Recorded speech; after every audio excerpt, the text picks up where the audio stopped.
A maioria das pessoas tem muito medo de recessões na economia, recessões nos mercados. Entretanto, para a minoria das pessoas, recessões, quedas, são oportunidades de... I think you gotta have a dream. The School of Greatness. Really? Yeah. Please welcome Lewis Howes. E como as pessoas podem superar o medo e a ansiedade de tudo que está acontecendo neste momento e começar a se preparar para ter paz e proteção no futuro? Então, aqui está a palavra, recessão.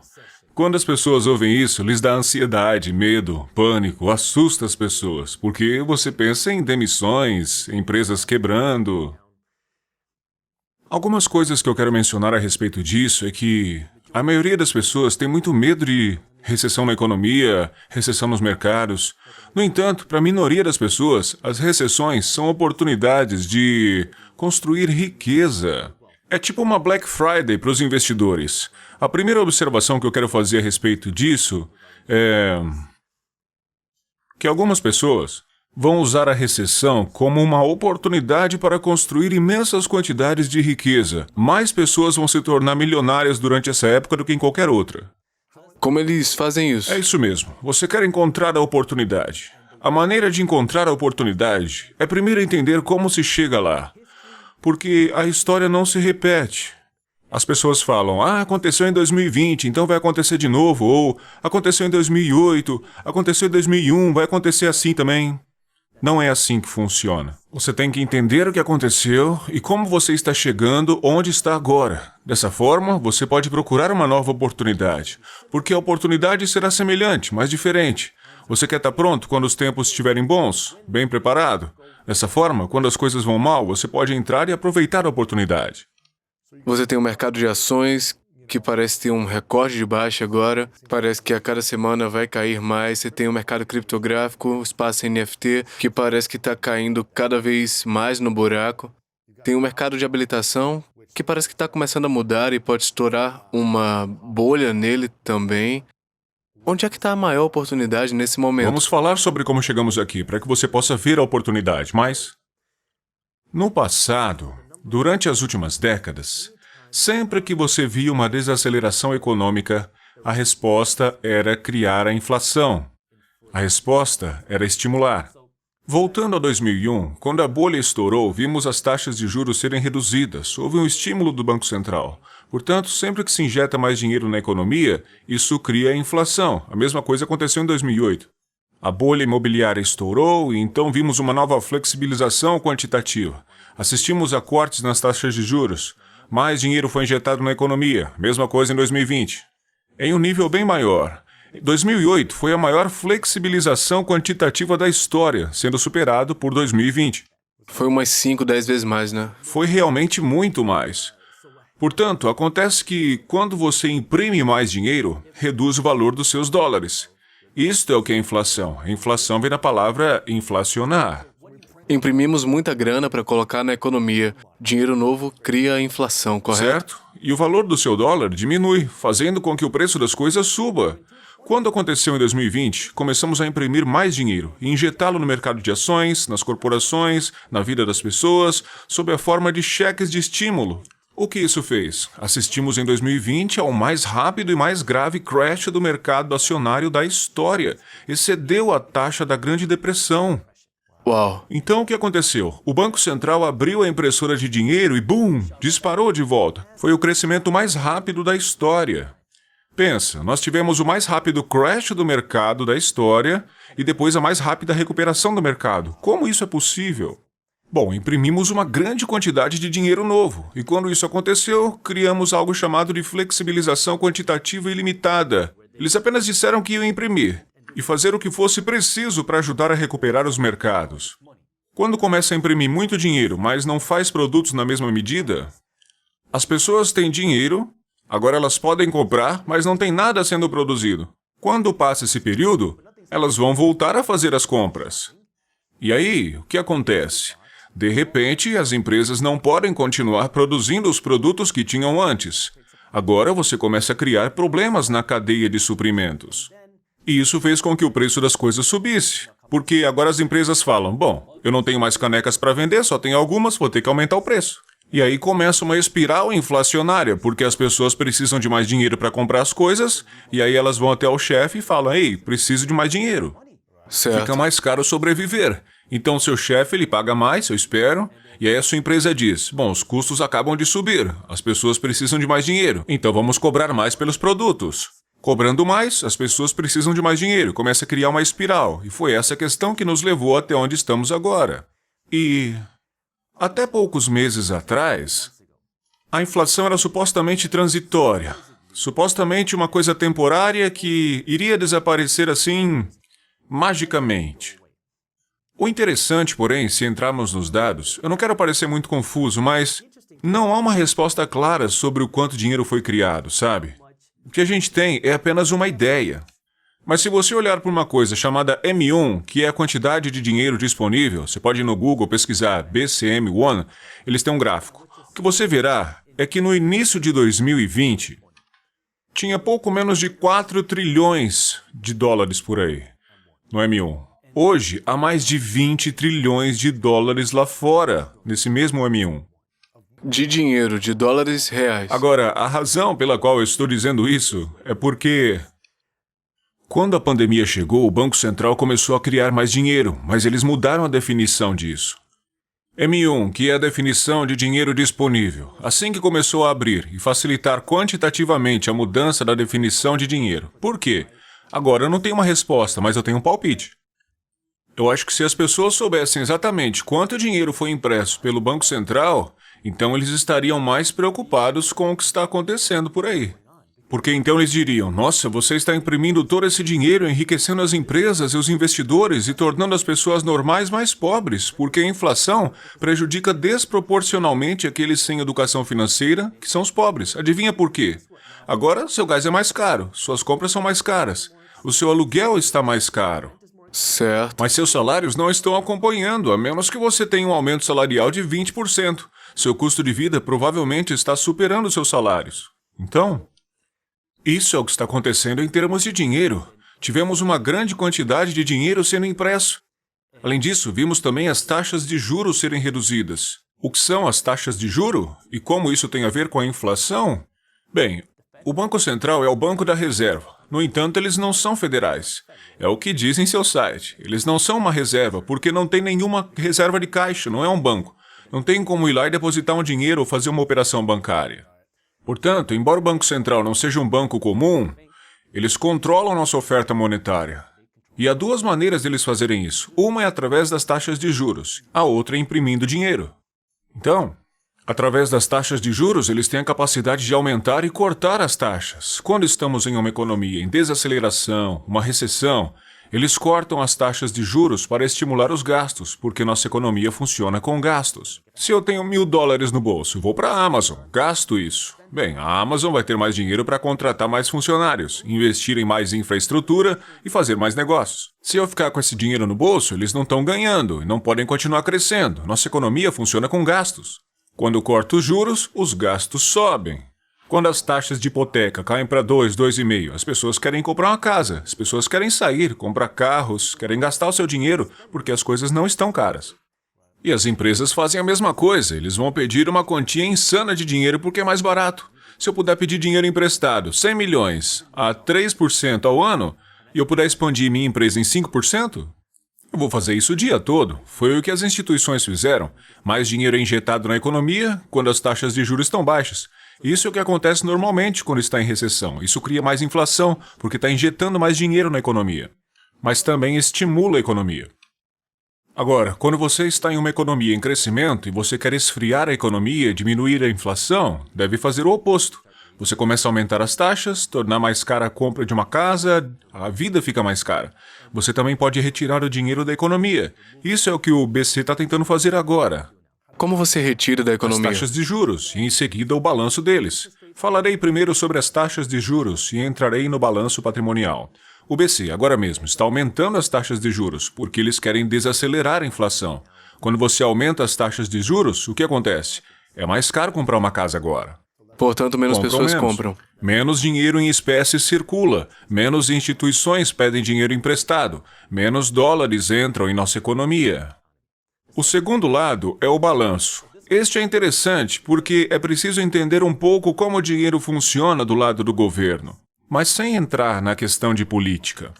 O governo não vende produtos por dinheiro. O que eles fazem é obter o seu dinheiro através de impostos. Pessoas como você e eu, nós pagamos impostos e depois o governo gasta o dinheiro. Quando um governo gasta menos do que arrecada, não tem problema. Seus dólares dos impostos cobrem isso, e então eles têm um superávit caso eles gastem mais em um ano. Mas aqui, a gente gasta mais dinheiro do que recebe. Então, por isso o déficit nacional é de 30 trilhões de dólares. Como que cobre isso então? Bem, se você gastar mais dinheiro do que ganha, você pode fazer algumas coisas. Você pode aumentar os impostos, o que vai deixar as pessoas com raiva. Então, nem sempre dá para fazer. Em segundo lugar, você pode sair e pedir dinheiro emprestado. É isso que o governo faz e aumenta a dívida, né? Eles pedem dinheiro emprestado para a China, para o Japão. Haverá um limite de quanto dinheiro você pode pedir. Se você não pode pedir para todos os países, o que dá para fazer? Você pode emitir algo chamado Título do Tesouro, que é onde qualquer pessoa, como eu e você, qualquer pessoa, pode ir e emprestar dinheiro para o governo dos Estados Unidos.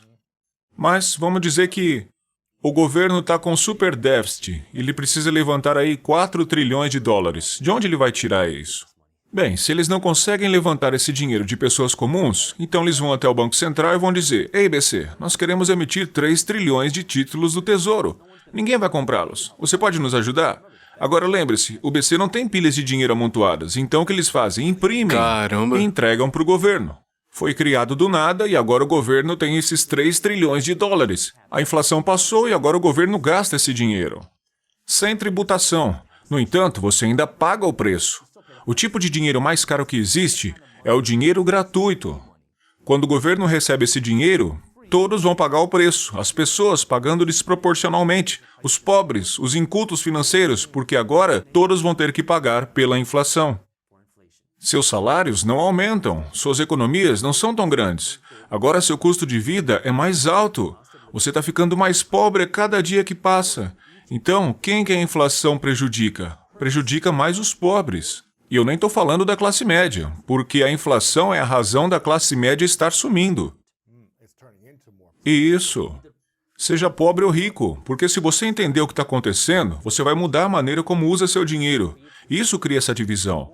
A inflação cria maior desigualdade social. A gente está vendo acontecer agora. Algumas pessoas durante a pandemia ficaram muito ricas. Sim. Eles falam sobre como os americanos mais ricos ganharam bilhões e bilhões de dólares. Bem, mas e os americanos mais pobres? Não mudou. Quando o custo de vida está subindo assim, você não entende isso. Você está sendo enganado pelo sistema, mas não vê isso acontecer. Esse é o problema da inflação.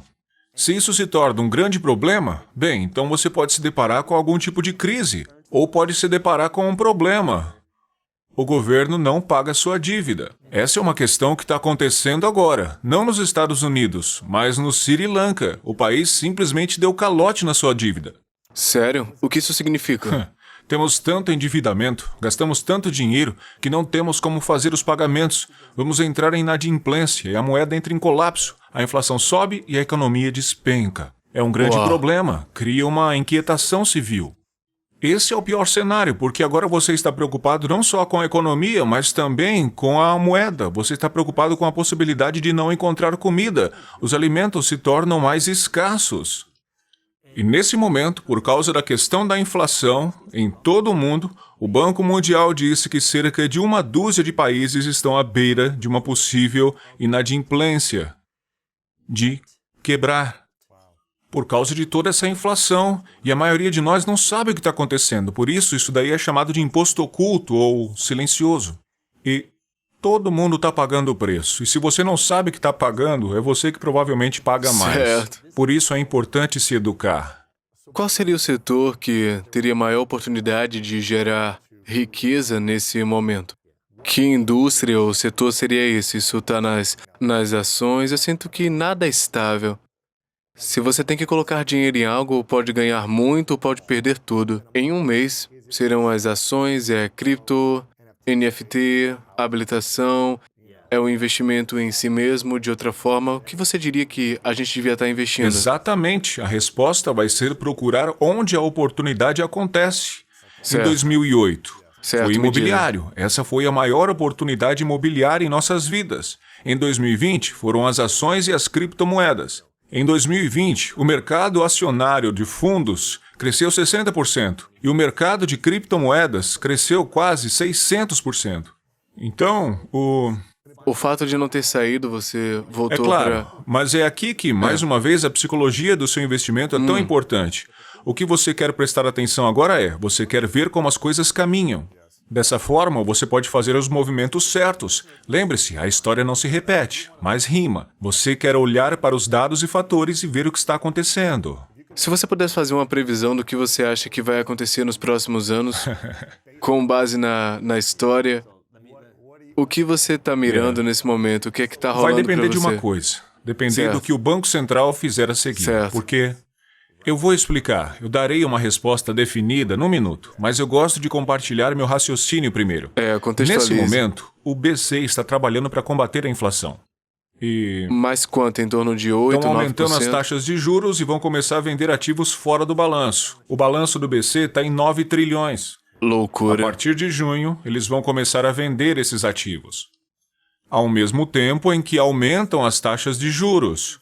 O Banco Central diz que eles estão dispostos a combater a inflação. Por quê?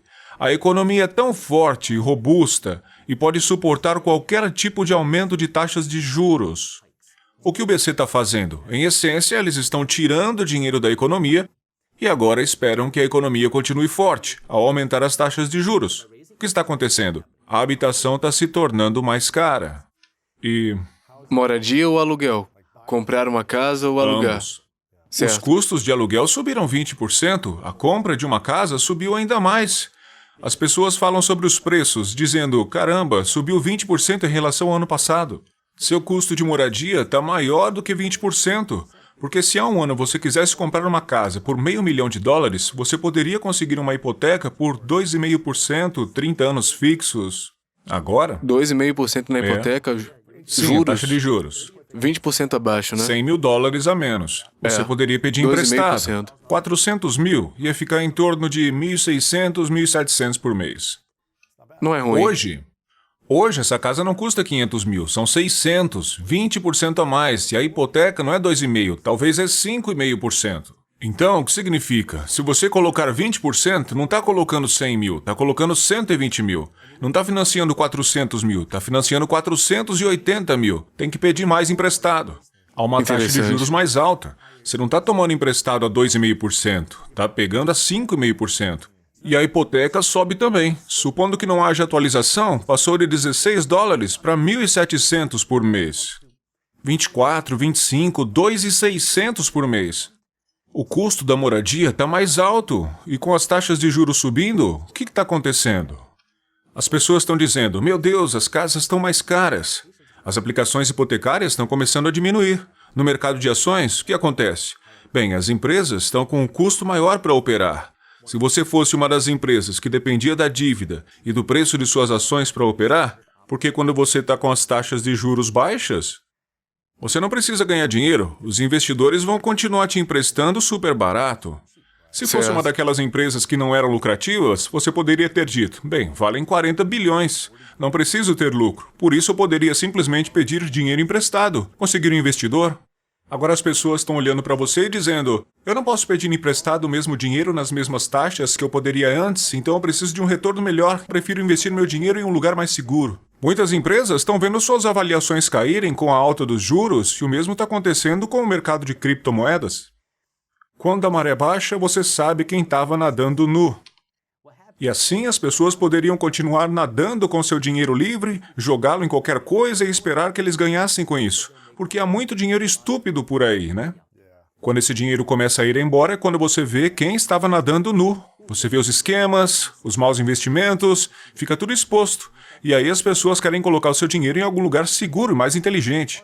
As pessoas estão mais atentas. Então agora de volta à sua pergunta. Para onde você está indo? Onde você está pondo seu dinheiro? É que aí depende do que o Banco Central vai fazer depois. Se eles continuarem lutando contra a inflação, eles dizem, vamos fazer o que for preciso para reduzir a inflação. Podemos tirar dinheiro da economia, aumentar as taxas de juros, mesmo que isso signifique que vamos entrar em recessão. Mesmo quebrando o mercado imobiliário, mesmo quebrando o mercado de ações, vamos continuar. Se fizerem isso, bem, então você terá uma ótima oportunidade de comprar em praticamente qualquer classe de ativos, supondo que você encontre um bom investimento lá, um investimento forte, fundamental, mas também há uma chance de que o BC não faça isso. Eles podem dizer que estamos começando a aumentar as taxas de juro agora e é isso que eles estão fazendo mesmo. Então 6 meses se passam e aí eles dizem: essas taxas estão realmente prejudicando a economia agora. Ela não é tão forte quanto pensávamos. Eles recuariam e aí um eles pouco. começam a baixar as taxas de juros. Só que agora você está em um ambiente de inflação alta. Cara, Agora você está criando mais inflação para combater a economia, porque os bancos podem combater a economia ou a inflação, não dá para fazer os dois juntos. E em todos os acidentes anteriores de que falei, nunca estivemos preocupados com a inflação. Estávamos preocupados com a desaceleração econômica. Isso em 2008, em 2001, em 2020, a preocupação não era a inflação, era a deflação. Certo. O BC diz que não podemos ter deflação, não queremos que as pessoas tenham suas economias valendo mais. Precisamos criar mais inflação. E agora temos um problema de inflação. Se a economia cair, o que você faz? Cria mais inflação para salvar a economia. No entanto, isso cria mais inflação. Nossa desaceleração econômica hoje está sendo causada pela inflação. Não dá para consertar uma recessão inflacionária através de mais inflação. O que isso vai fazer? Vai piorar o problema da inflação. Provavelmente impulsionará a economia no curto prazo, mas derrubará o mercado de ações e o mercado imobiliário, não para baixo, mas para cima. interessante. Esse é um conceito muito interessante de pensar. Quando você pensa em um colapso do mercado, o que você está pensando? Os preços das ações caem, os preços dos imóveis caem. Mas se você está preocupado com a inflação alta e então você começa a criar mais inflação, o que vai acontecer? As pessoas vão pegar os dólares e vão querer ficar sem dinheiro. Porque dirão, se a nossa taxa de inflação subir ainda mais, o nosso dinheiro perderá o valor ainda mais rapidamente. Queremos ser donos de algum ativo. Mas você verá as moedas criptográficas potencialmente afundarem. Vimos algumas afundarem. Você vai querer fazer investimentos fundamentais, mas você pode ver muito dinheiro fluindo para esses ativos. Um pouco como o que vimos acontecer em 2020. Estávamos em recessão, mas o mercado de ações estava subindo. Por quê? A impressora de dinheiro deixou tudo entrar. E é aí que você quer prestar atenção ao que está acontecendo lá. E a que nível você acha que as taxas de juros podem chegar? Que alcance potencial você Vamos acha? falar de história. Em 70, foi a última vez que vimos uma inflação tão alta. Ou no final da década de 70, mais perto de 80. E naquela época, estávamos enfrentando uma inflação de 2 dígitos. Para combater essa inflação, o BC então disse, ou podemos combater a desaceleração da economia, ou podemos combater a inflação. Isso tem sido chamado de estagflação, que é um conceito econômico muito estranho, onde você tem uma economia em desaceleração, mas também tem custos crescentes. É o pior cenário. Durante Claro. esse tempo, eles disseram, certo, temos que desacelerar a economia e temos uma inflação alta. Digamos, ignorar a economia. Vamos baixar a inflação porque isso vai salvar o nosso dólar, vai salvar a moeda. O que eles fizeram? Eles aumentaram as taxas de juros e as taxas de hipoteca foram a quase 20%. Quê?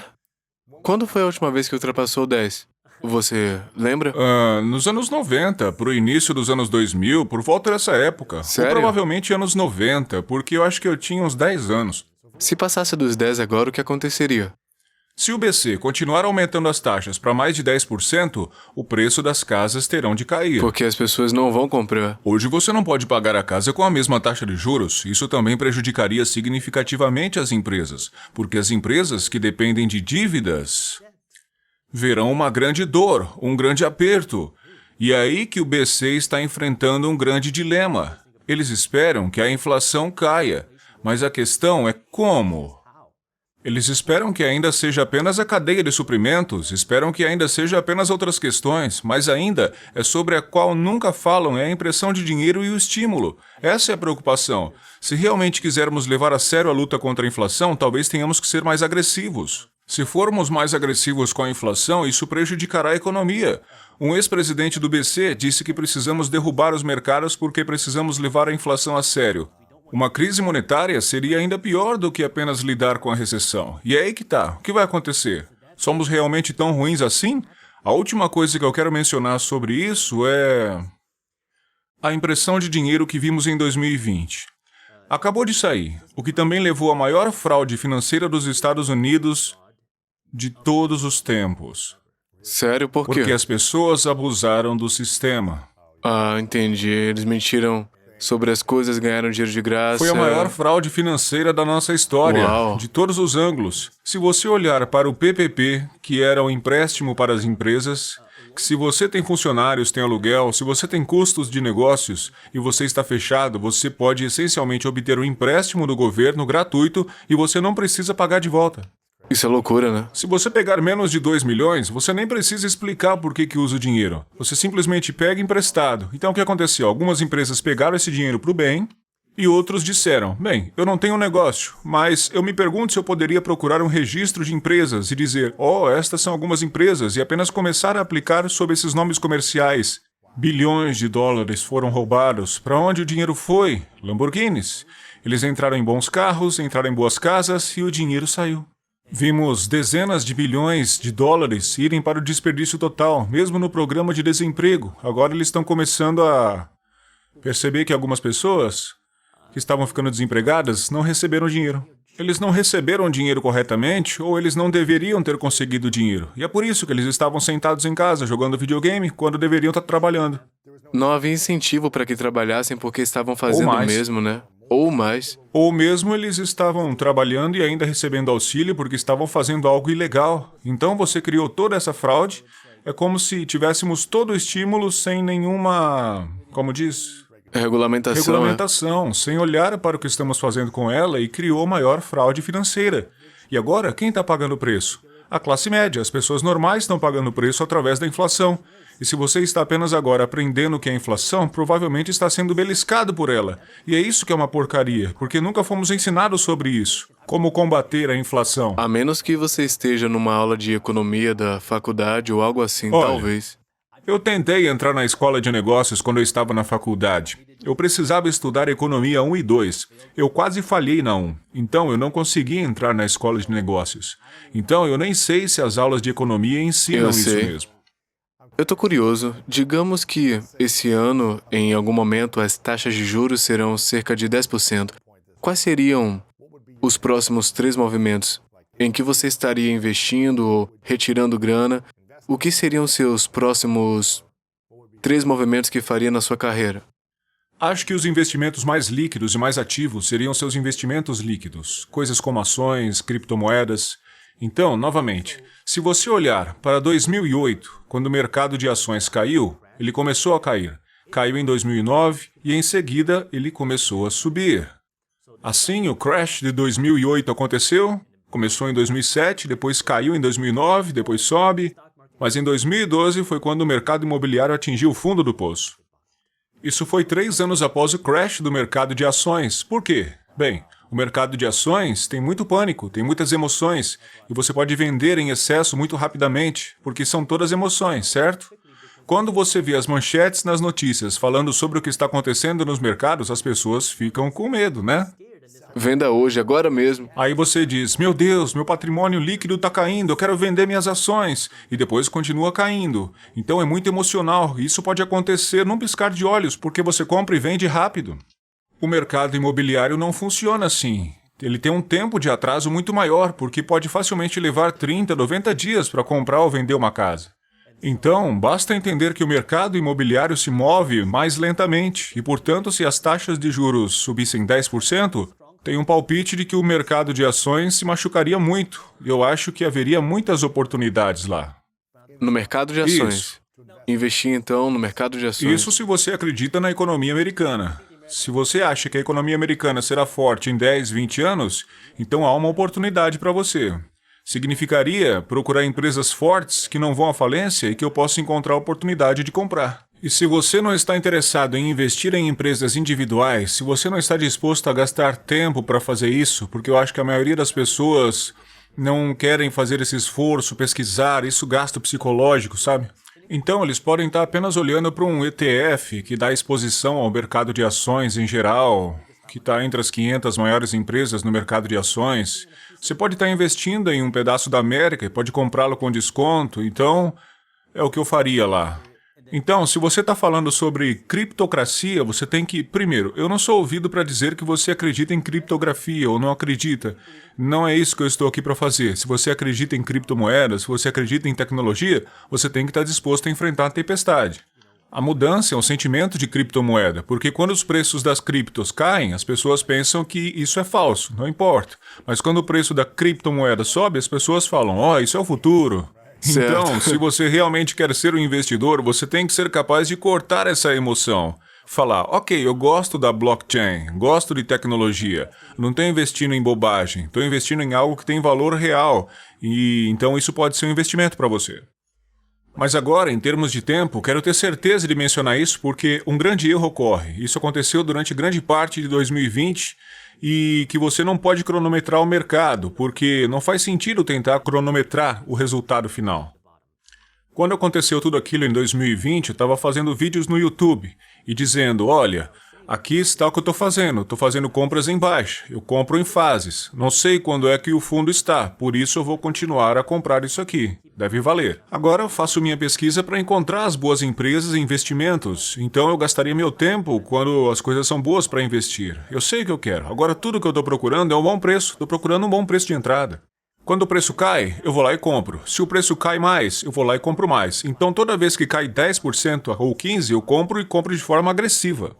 E quando eu estava fazendo esses vídeos, tinha gente que comentava falando, por que você compraria agora? O mercado está em colapso. Espera que melhore. E eu ficava dizendo, olha, eu não posso prever o futuro. Eu não sei quando vai ser o fundo do poço. Não estou tentando cronometrar o futuro. Não sei quanto tempo nós vamos ficar nesse fundo do poço. O que ocorreu foi que o Banco Central aumentou a oferta monetária, o que impulsionou o preço. Se alguém tentou acertar o fundo, acabou perdendo a chance de compra. E conforme o preço sobe, perde novamente. Isso acontece quando a pessoa acredita que o preço está alto demais e acaba deixando passar a oportunidade. Então, em vez de tentar cronometrar o mercado perfeitamente, ou você faz um sistema de custo médio em dólar, onde toda semana você está apenas comprando algum dos seus investimentos, você gosta, se o mercado está para cima ou para baixo, não importa. Passivo, consistente, automático, você o deixa fazer as coisas dele. Ou se você quer ser mais ativo e quer olhar as pesquisas e empresas, faça sua lista e apenas procure uma boa oportunidade. Na sua opinião, compraria uma casa quando as taxas de juros forem superiores a 10% ou você sentiria que, mesmo que recebesse um desconto enorme, pagaria mais a cada mês? Você consideraria isso ou esperaria os juros baixarem? Então, eu olho para a compra de casa de forma muito diferente do que a maioria das pessoas. Eu olho para comprar uma casa da mesma forma que eu compro uma camisa. Para mim, uma casa não é um bem, é um passivo. Então, o que isso significa? Quero comprar uma casa porque quero criar lembranças ou porque eu quero investir e ganhar dinheiro? Então, se você compra uma casa e pensa, eu quero ficar rico por causa dessa casa, você está com o pensamento errado. Porque você deveria estar pensando, eu quero fazer memórias aqui, eu quero aumentar minha família e passar tempo com eles por aqui. Se essa é a razão pela qual você quer comprar uma casa, o que você deve prestar atenção não é o que está acontecendo no mercado e nada. Mas você deve fazer é se perguntar, posso pagar a entrada? Posso pagar a parcela mensal? Será que vai dar? IPTU. Concertos. E os custos da mudança. E aí você se muda. Você precisa de imóveis, Mobília de nova, atualizações. Então, se você pode pagar, você compra. Se você não pode, se está se esticando demais, você não compra. Por quê? O que acontece com as pessoas é que elas tentam cronometrar o mercado. Mas, novamente, se as taxas de juro caírem e você possuir uma casa, poderá refinanciar. Então, lembra de... Por isso, cara, é quase bom comprar quando as taxas estão altas. Se você pudesse obter um desconto da casa e aí se em 1 ano ou 2 as taxas caírem pela metade, você pode refinanciar. Vê se você pode pagar. Isso é o principal, bem. Você tem que ser capaz de pagar. Porque se está alongando demais, você vai pagar para morar numa casa. Não é bom. Você está se machucando porque agora, o que você faz? Não tem nada para investir em outro lugar. E... Você acha que realmente será capaz de comprar uma casa em 5 a 7 anos? Depende do que o BC faz. Se eles cortarem taxas de juros e entrarem em recessão, nossa economia desacelera. O BC começa a reduzir as taxas de juros, a hipoteca cai, aí você vai ver uma inundação de dinheiro no mercado imobiliário, criando uma lacuna de riqueza maior, tornando significativamente mais difícil a classe média comprar uma casa. A propriedade da casa vai se tornar um verdadeiro pesadelo americano, porque será muito difícil para a classe média. Nós essencialmente nos tornaremos uma nação inquilina, onde as casas não são de propriedade nem mesmo dos investidores regulares. Corporações. As corporações, elas têm comprado. A Blackstone tá comprando uma Sim, a tonelada compra de pela casas, BlackRock. né? BlackRock ou Blackstone? Eles estão comprando uma a cada 4 casas em alguns bairros. Isso é uma loucura. Imagina só. O que significa que eles acreditam que as pessoas não serão capazes de pagá-las, né? E então vão alugar para essas Sim. pessoas. Então, é um momento louco para entender isso. Porque, mais uma vez, eu olho para a casa como um passivo. Você pode pagar por isso? Sim, então compra. Se não, então não se alonga muito. Eu era um vendedor de imóveis, e a razão pela qual isso é tão importante é porque quando eu era vendedor, o que eles dizem é: você tem que dizer às pessoas que esse é o melhor investimento da sua vida. Você vai comprar uma casa, uma coisa que você vai amar. Agora, os agentes imobiliários não são pessoas más, os banqueiros também não. Mas você precisa entender a mensagem. Se eu lhe disser, este é o maior investimento da sua vida, o que você vai dizer? Eu quero algo maior. Estou disposto a esticar um pouco mais, estou disposto a ir um pouco mais longe por causa dessa casa. Então, o que isso faz? Bem, isso torna o banqueiro mais rico, faz o que o agente imobiliário tenha um cheque de comissão maior e eles vão longe. Agora você tem que lidar com isso. Se você puder pagar, tudo bem, mas se você começar a lutar contra ele, é você quem tem que lidar com o problema sozinho. É você que depois vai ter que dar um jeito de vendê-la para conseguir algum lucro. E não dá pra gente saber quanto vai custar uma casa daqui 5, 10 anos ou o que o BC vai querer fazer. Então, a principal coisa que você tem que entender se você quer comprar uma casa é ignorar os mercados. Se você pode pagar por isso, então vai. Eu raramente tento dizer às pessoas o que fazer porque eu sinto que talvez... Eu quero que você seja educado para que você possa tomar decisões inteligentes por você mesmo. A única vez que eu aconselharia não faça isso é quando se trata de hipotecas com taxas ajustáveis, porque elas estão dando um grande retorno agora. As taxas de juros são de 5,5% e as pessoas estão falando, eu perdi a oportunidade de obter uma hipoteca baixa. E agora eu vi um enorme crescimento nas hipotecas de taxa ajustável porque os bancos dizem, não pague 5,5% em uma casa, pague 3,7% hoje e após 5 anos, sua taxa de hipoteca será reajustada. E então seus pagamentos de hipoteca serão reajustados e se for maior, não se preocupe, você pode simplesmente refinanciar. E isso é tão arriscado porque não sabemos onde estarão as taxas de juros, se elas vão se elevar significativamente e agora você está pensando, oh meu Deus... Digamos que as taxas de hipoteca sejam 10%. Eu não quero pagar 3 vezes mais pela minha hipoteca, de 800 por mês para 2.400. Eu não posso pagar por isso, então me deixe refinanciar.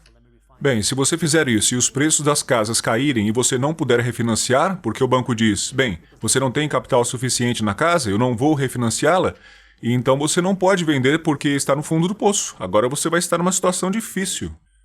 Então... pague um pouco mais, ganhe essa hipoteca de taxa fixa, porque se as taxas de hipoteca caírem, refinancie e a bloqueie. Porque os outros países do mundo nem sempre têm a opção de fazer uma hipoteca fixa de 30 anos, nós temos. Mas uma hipoteca de taxa ajustável é significativamente mais arriscado.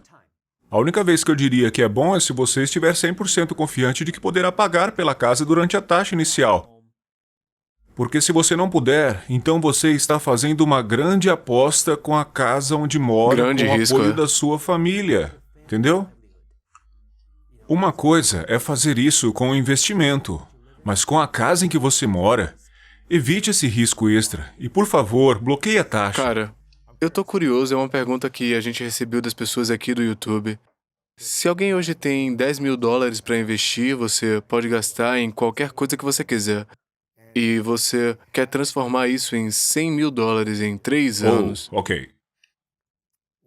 Que medidas devem ser tomadas? E, obviamente, isso não é a garantia, mas se você sentir que você tem que transformar esses 1.000 em 100.000 ou 10.000 em 100.000, no que você investiria agora e como você administraria isso nos próximos 2 anos? Eu vou te dar uma resposta um pouco mais longa do que você talvez estaria esperando, Manda. tá? Vou começar dizendo o que não fazer, porque...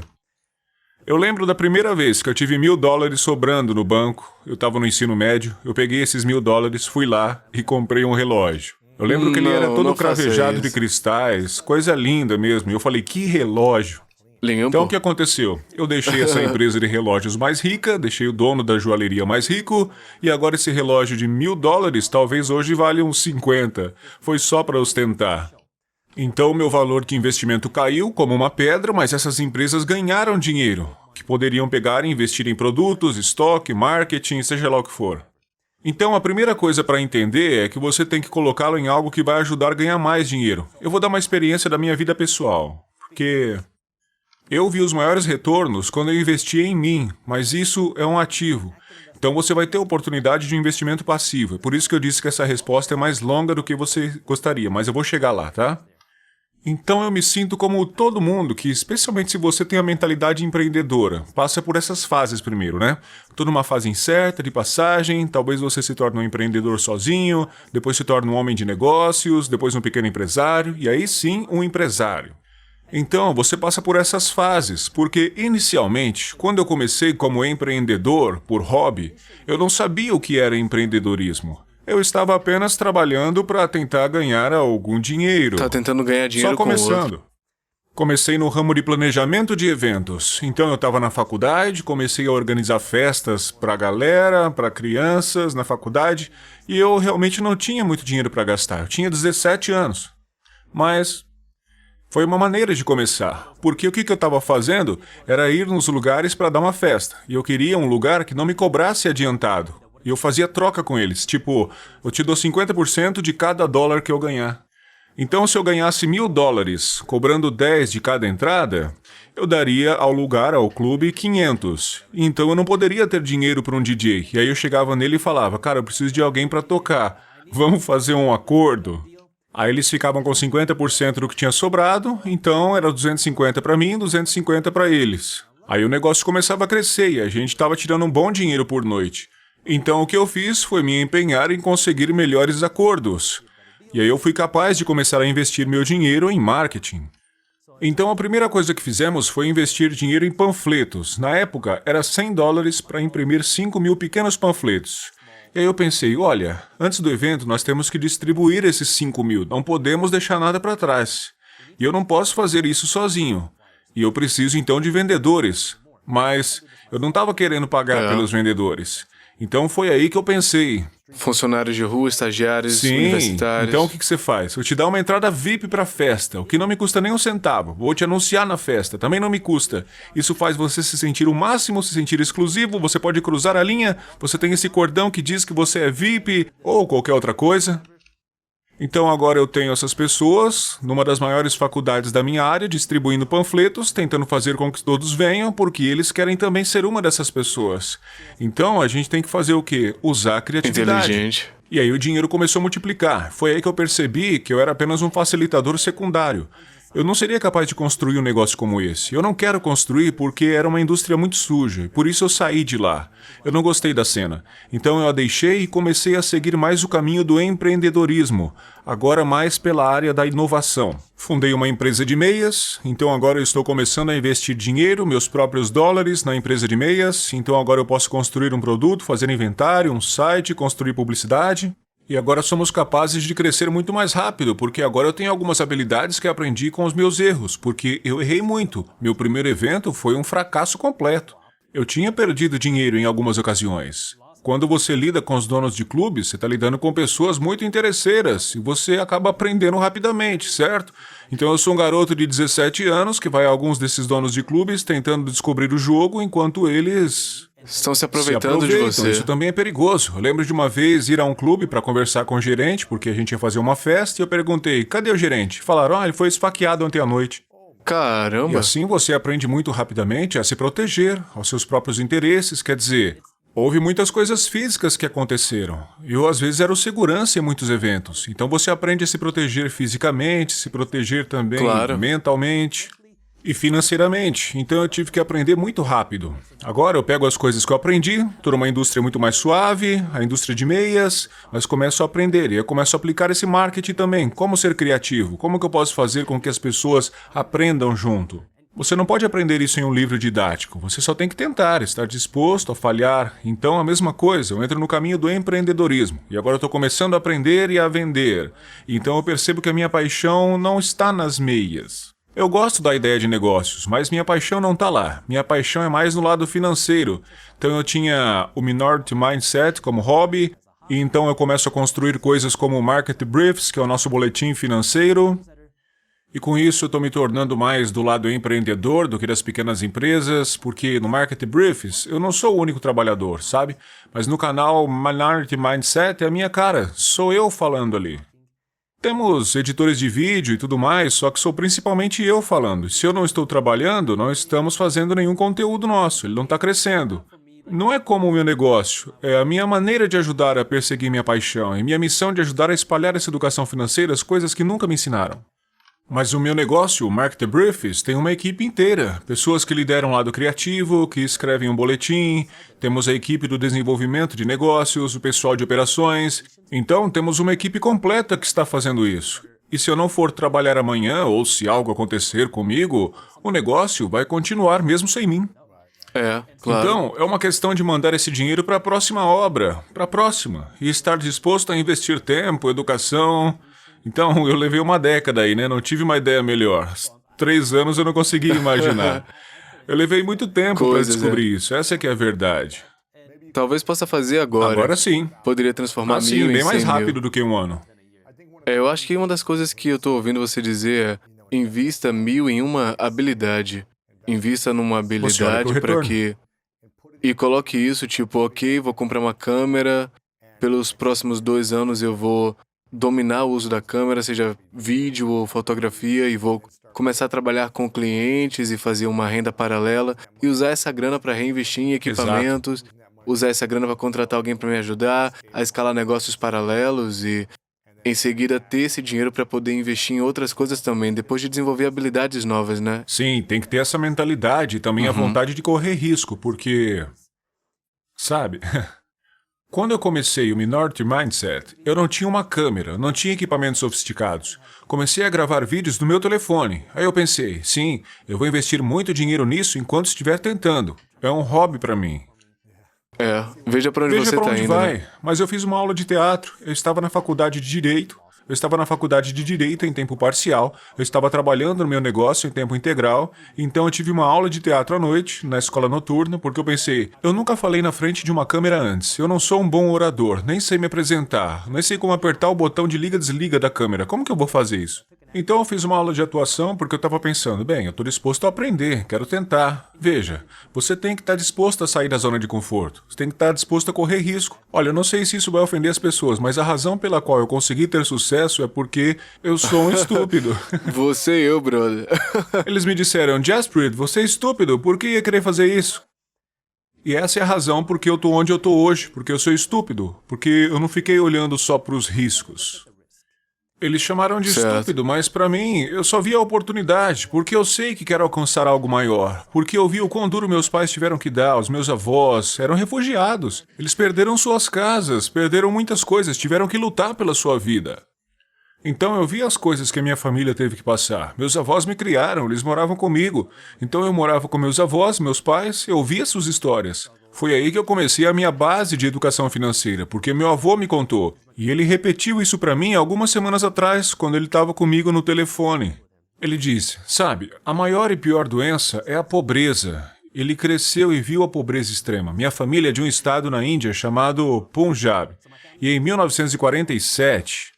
o estado de Punjab foi dividido pelo governo. E se você fosse um Sikh, um membro da religião que eu sou, se estivesse do lado oeste de Punjab, você teria que migrar para o leste. Caso contrário, eles iriam matar você.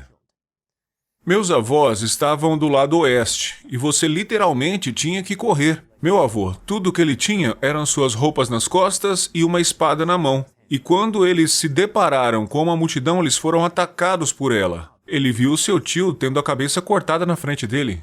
Para com Numa isso. luta. Então o que ele fez? Colocou seu tio em cima do cavalo e levou embora.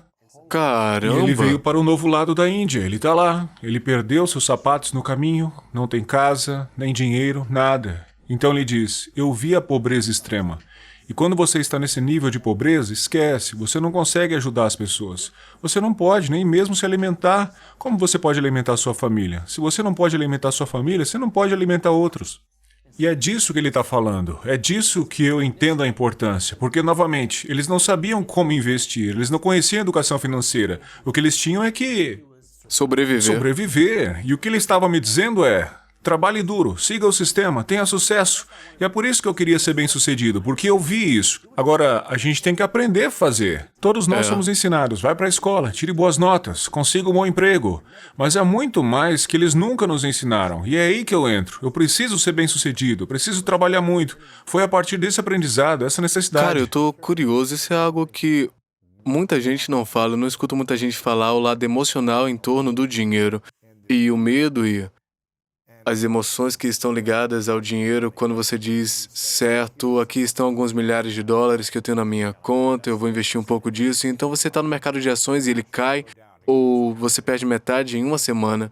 Como alguém gerencia emoções e a resposta visceral quando o dinheiro some e também quando cresce um investimento? Portanto, você tem que conhecer sua estratégia e estar disposto a seguir a estratégia e confiar nela. Isso significa que, quando os tempos são bons, você precisa gastar seu tempo aprendendo, sendo educado e acreditando na sua estratégia. Porque se você começar a mudar a sua estratégia no meio do caminho, você é quem vai pagar o preço. A Bolsa de Valores é um lugar que transfere dinheiro do impaciente para o paciente. E assim, se você está impaciente, porque você está pensando, ou as coisas estão indo mal temporariamente, e você vende, alguém pode estar levando seu investimento com desconto. Então essa é a primeira coisa que você tem que entender, que a estratégia é importante e teste ela a tempo. De novo, a história não se repete, ela rima.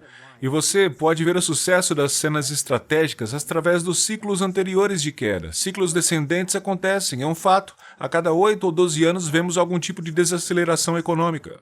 Isso não é novidade. Por isso, investidores bem-sucedidos adoram recessões. Eles adoram as crises no mercado porque é uma oportunidade de ir e comprar.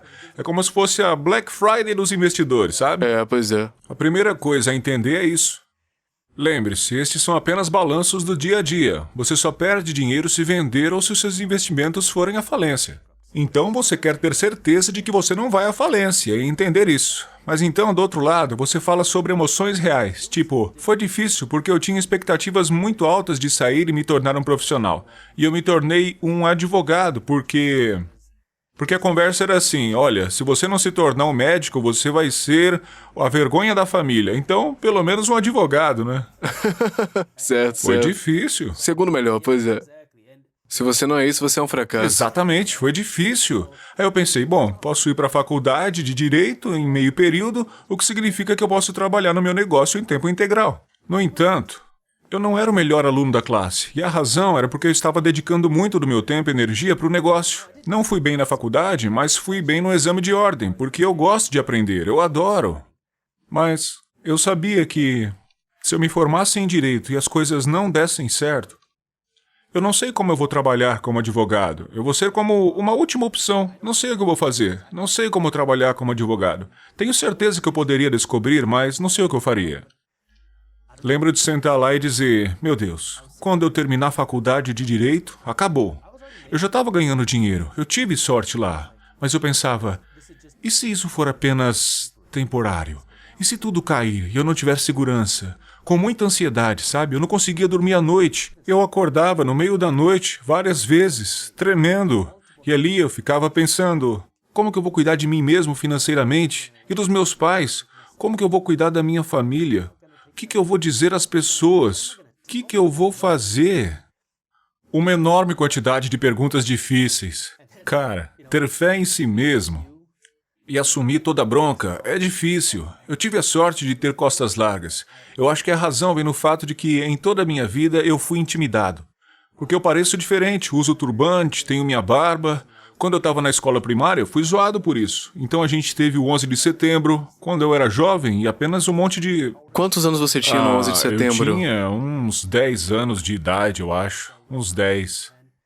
É uma tradição? Os jovens também se vestiam assim? Ou é mais quando você chega numa certa idade? Eu usava um turbante menor. Certo. E isso é muito identificável ainda.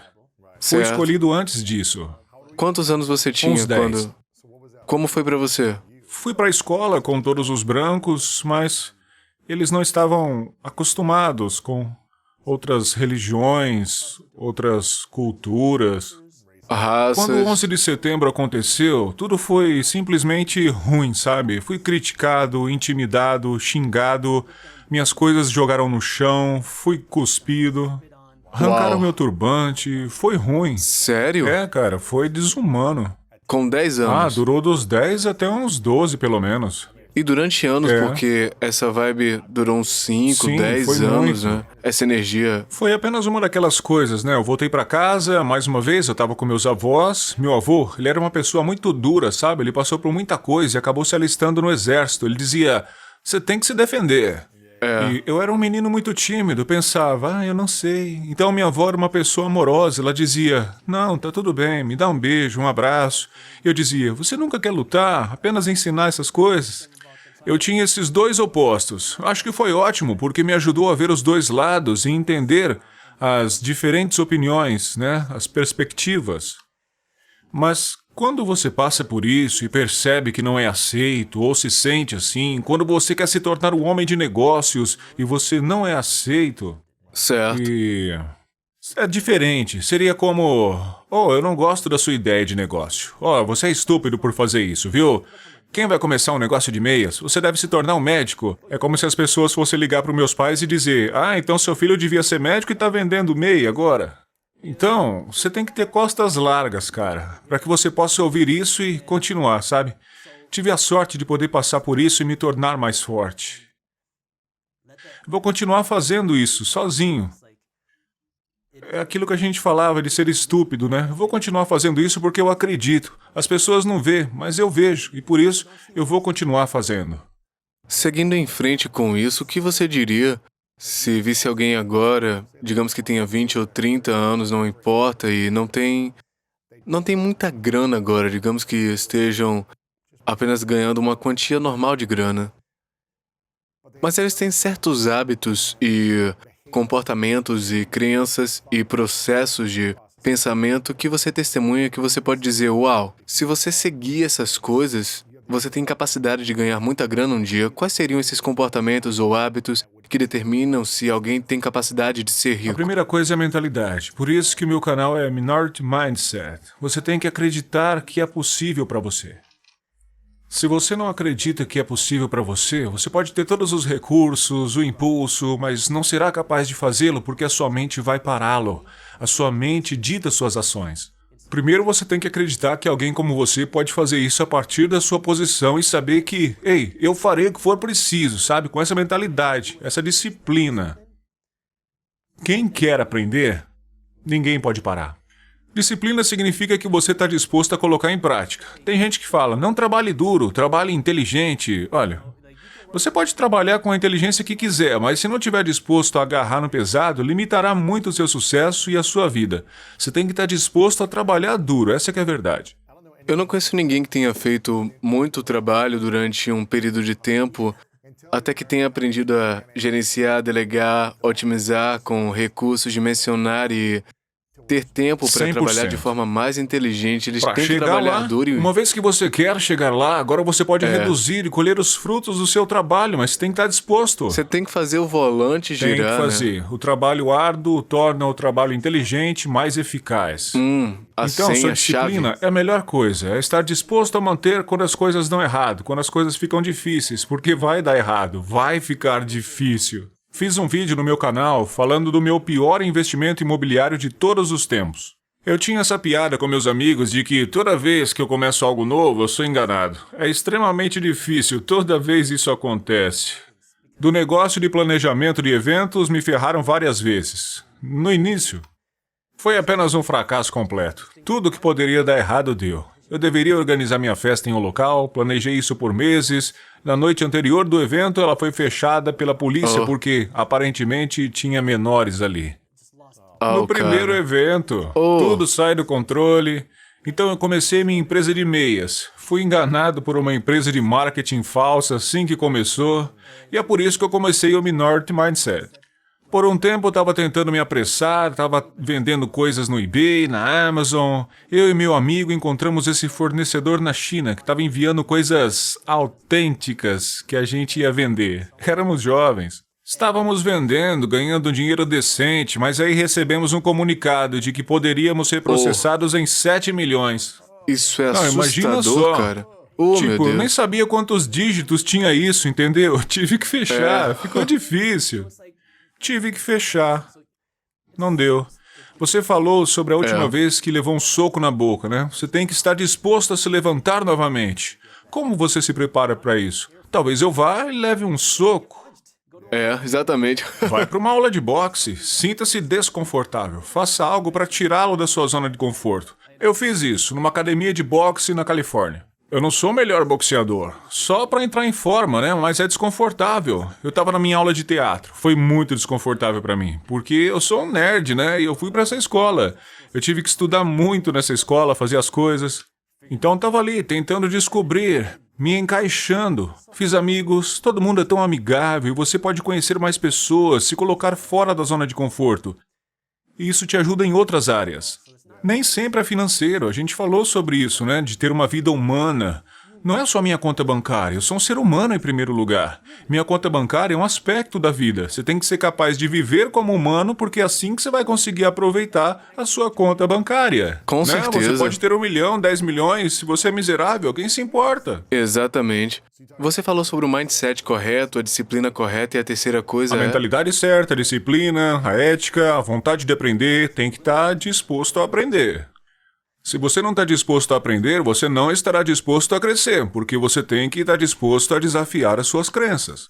Acho que isso se tornou significativamente mais fácil para mim quando comecei a aprender sobre dinheiro, porque percebi que tudo que me diziam estava errado sobre dinheiro, de empréstimos, bancos, escolas, de trabalho, sobre investimentos.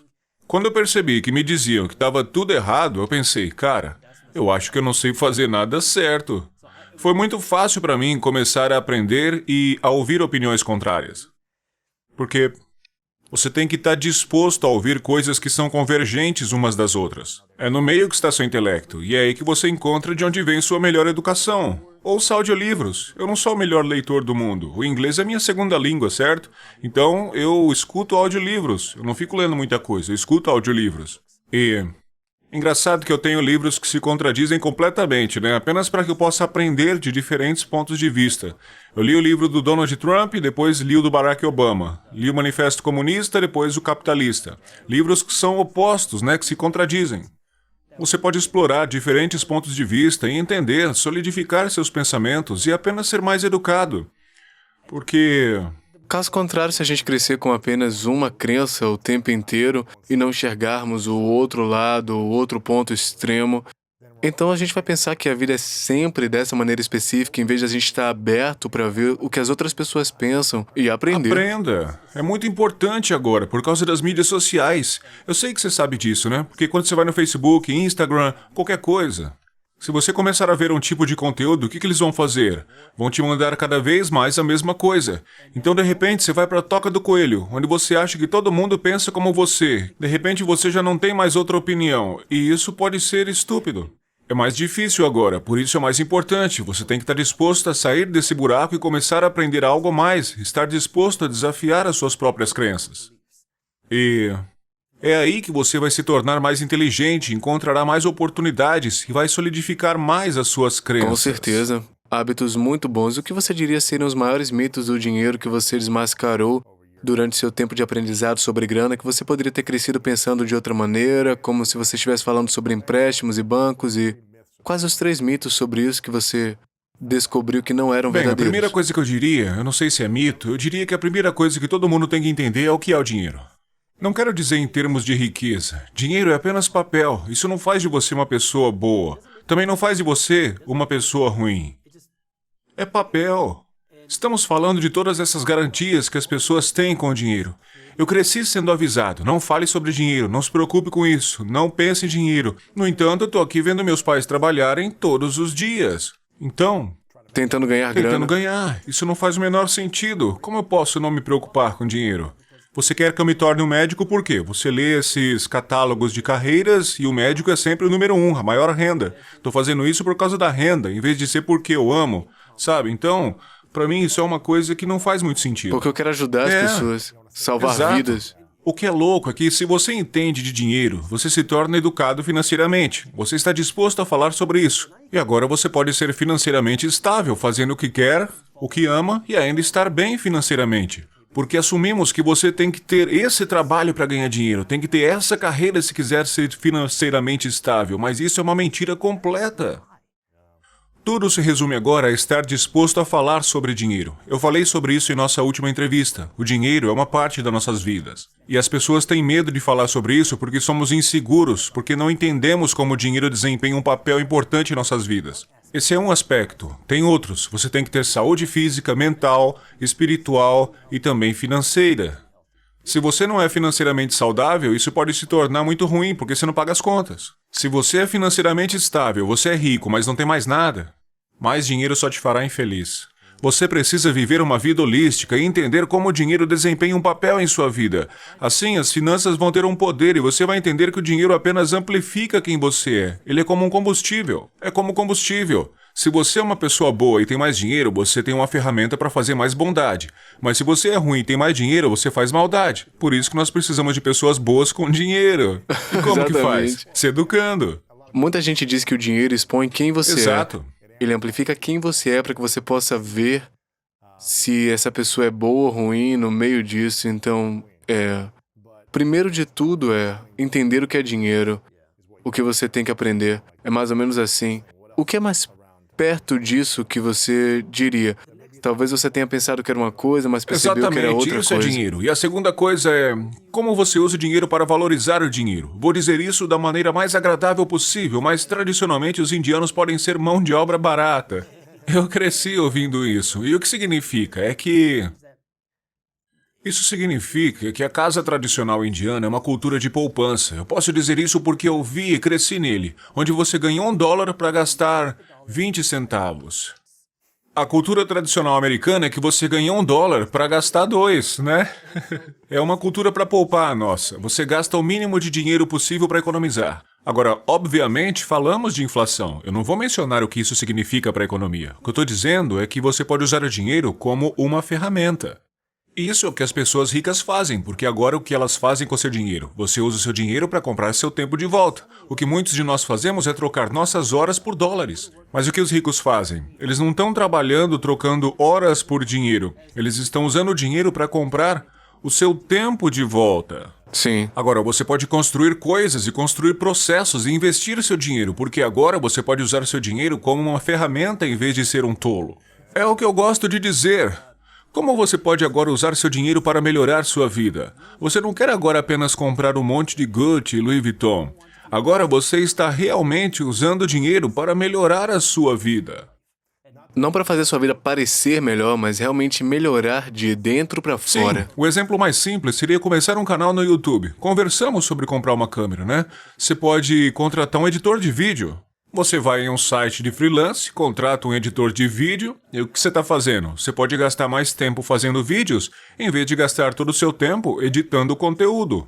Você pode se concentrar no seu tempo, contratar alguém para cortar a grama, você tem o seu tempo de volta, você contrata alguém para te ajudar, você gasta seu dinheiro fazendo isso.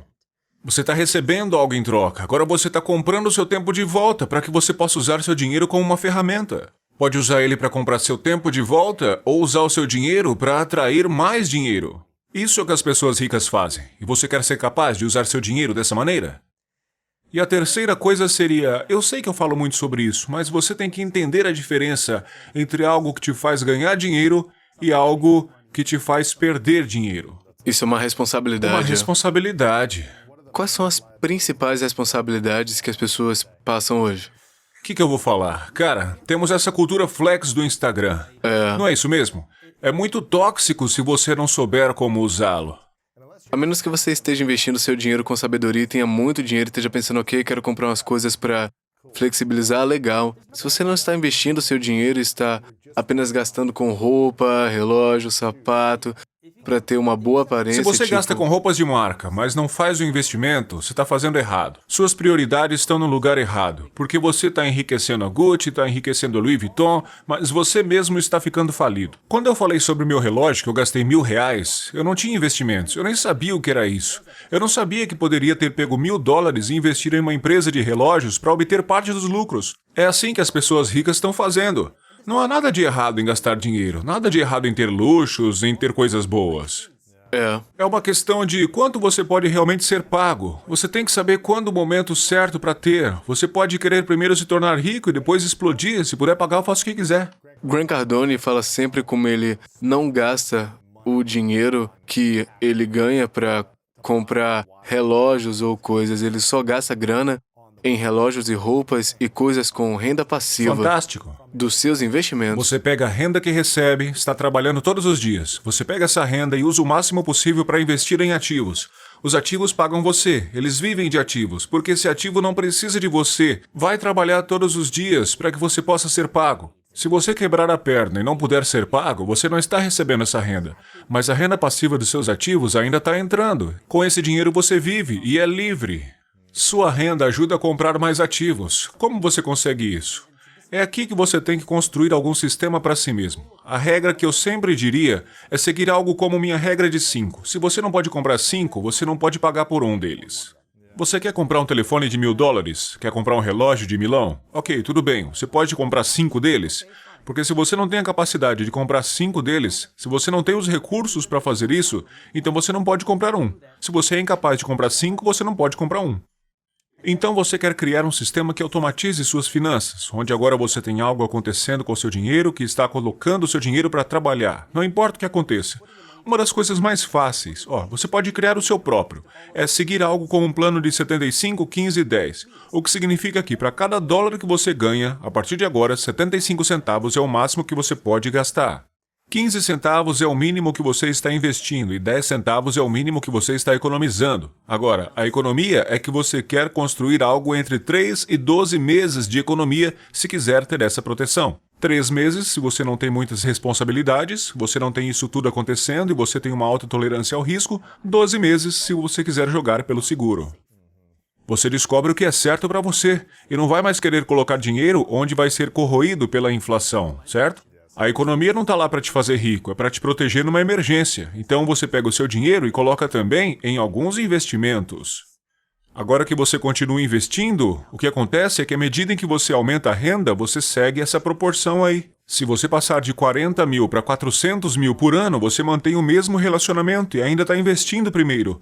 Então você continua economizando, você sabe o quanto pode gastar, porque agora você está fazendo assim. É o que os ricos fazem, investem antes de gastar. A maneira como a maioria das pessoas olha para as finanças é: você ganha o seu dinheiro, paga seus impostos, gasta o seu dinheiro e então você se pergunta para onde foi o dinheiro, não é?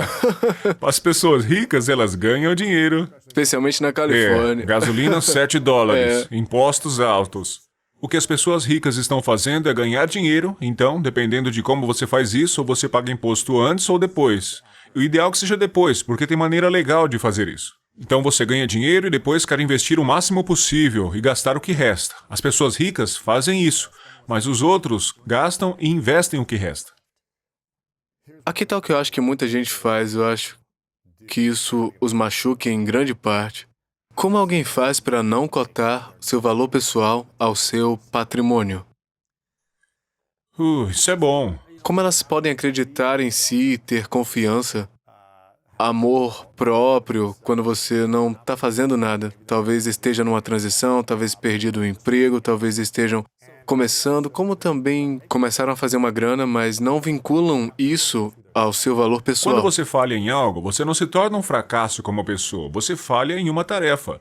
Para ter sucesso em algo, você tem que falhar em muitas tarefas. A primeira coisa que você tem que entender é que só porque algo não funcionou, só porque você falhou, esse algo não significa que você é um fracasso.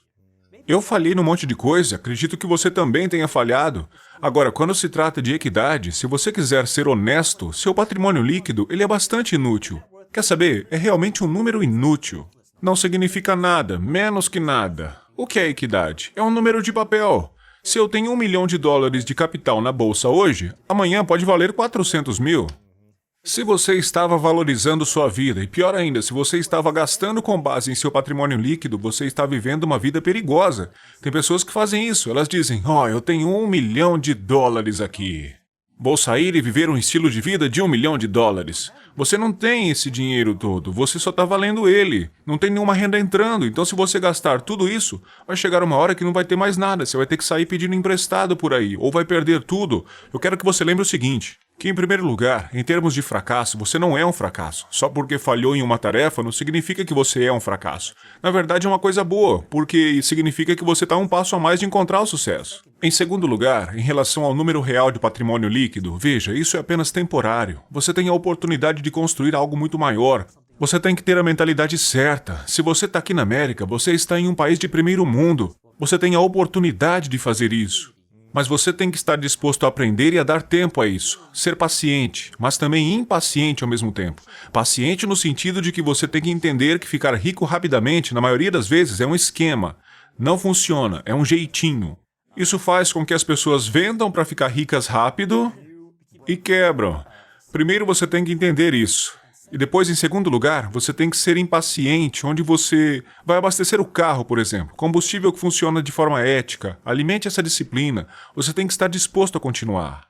Assim, se você tivesse me dito há 15, 10 anos atrás, ei cara, você vai estar no programa do Lewis, eu nunca teria pensado que isso seria possível. Eu cresci dizendo que é possível fazer isso, mas eu me lembro de conversar com meus próprios familiares. Você nunca pode ser um CEO de uma empresa. Alguém como você não pode fazer isso. Você não tem nem histórico de negócios. Você não conseguiria entrar nem na escola de negócios. Bem, e hoje eu penso, é melhor ter uma empresa do que ser o CEO de uma empresa, né? Porque o CEO está trabalhando para o dono. Então, tudo é possível. Mesmo que você simplesmente ignore o lado financeiro, você pode fazer o que quiser. Quer ser um cantor? Um ator?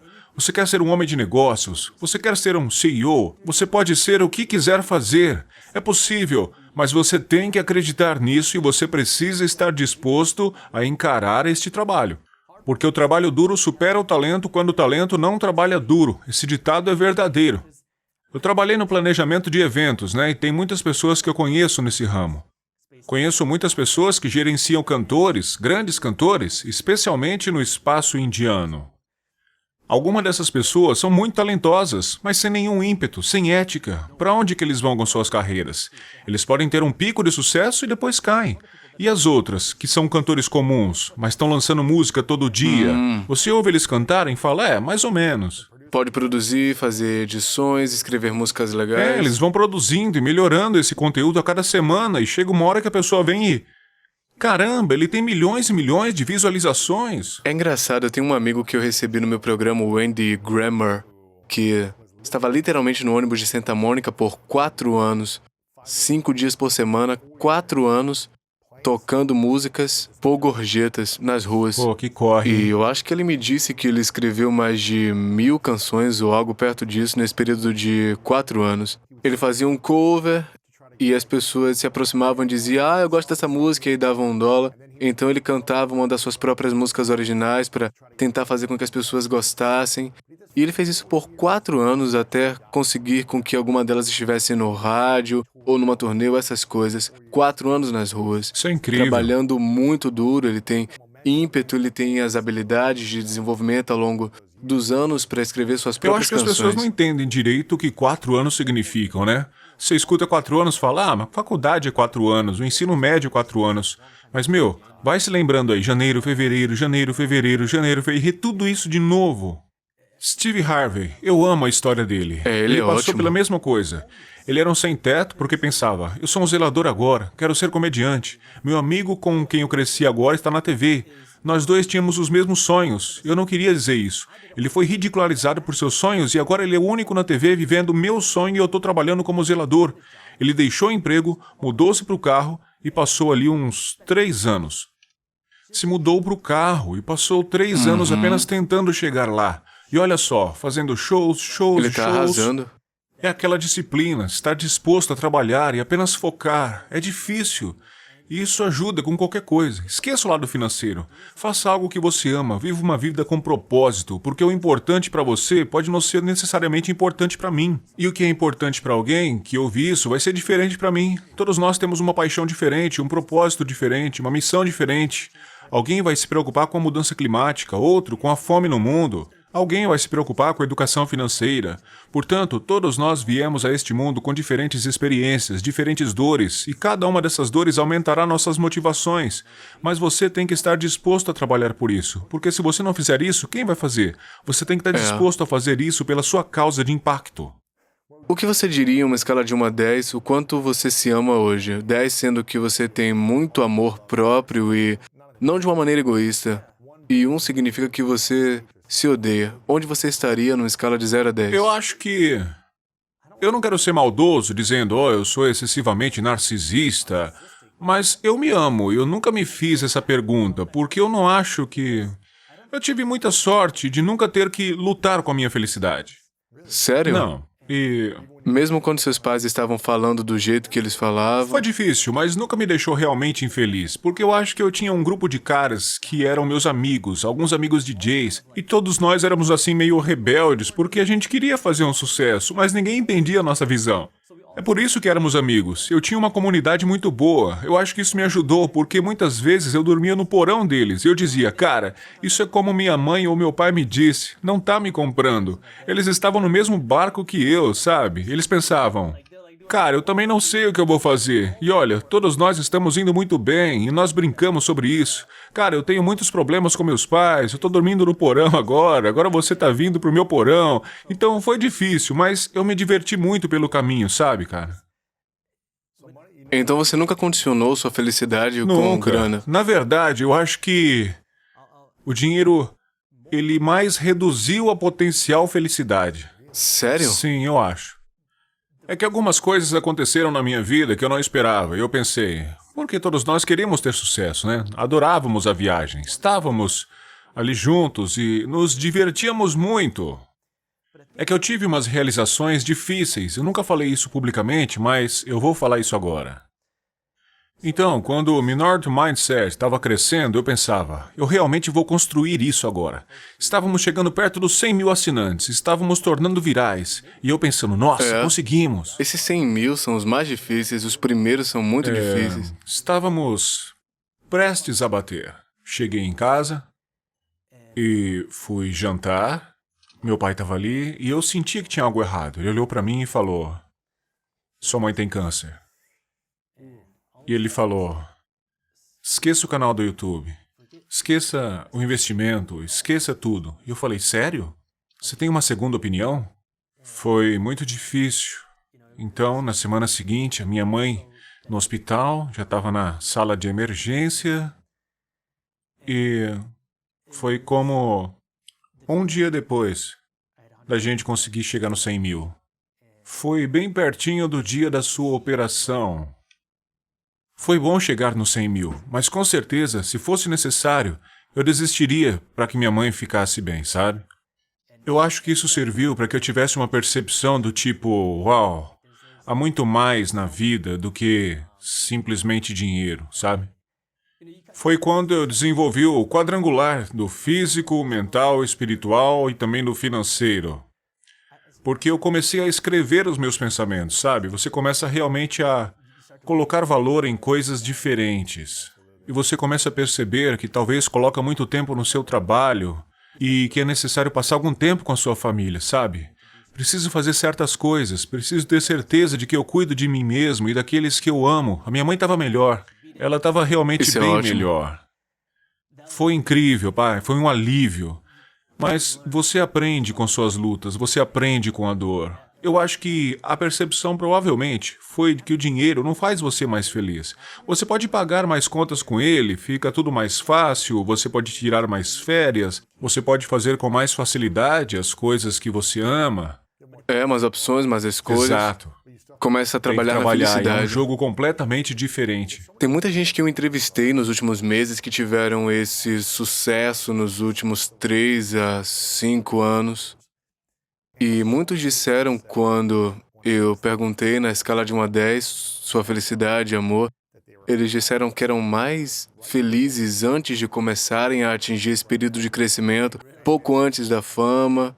Eles eram mais felizes do que são agora. Não que eles não estavam felizes ou não se amavam, mas muita gente disse que era pressão para continuar crescendo. Agora com a exposição, todo mundo sabe sobre mim, eu estou sendo julgado e criticado pela minha mensagem, minhas ações. E o medo de, se eu perder, se eu cair, então parece que você tem que... Sim, então, eu acho que eu tenho um pouco de benefício lá, e eu vou te dizer o porquê. Porque eu vejo essa pressão, onde as pessoas me reconhecem, né, o que é incrível. Eu ouço alguma dessas histórias e penso, eu não quero estragar tudo.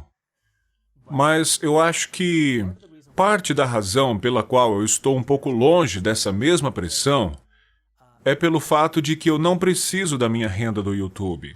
Então, eu não tenho que fazer uma determinada imagem ou agir como determinada pessoa. Eu posso ser eu mesmo, eu posso ser bobo.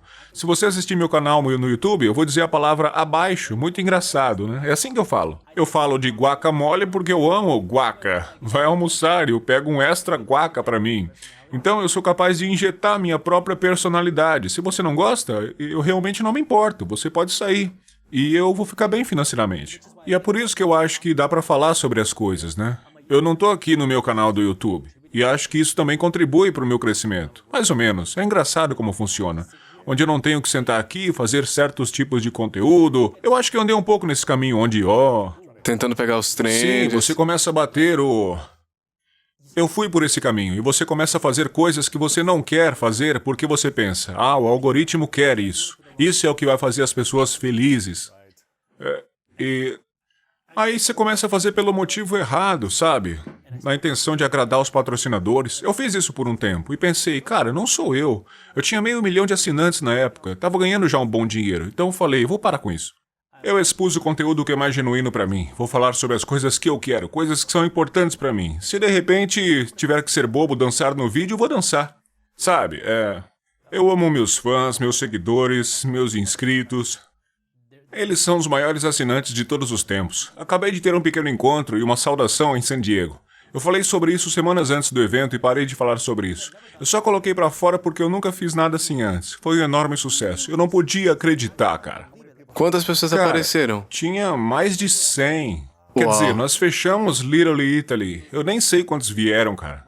Eu nem Isso é sei se bonito. foi mais. Havia tanta gente que as pessoas voaram pra me ver. As pessoas dirigiram 8 horas. Eu pensei, você tá falando sério? Foi incrível. Era como se eu não tivesse que sentar aqui e agir.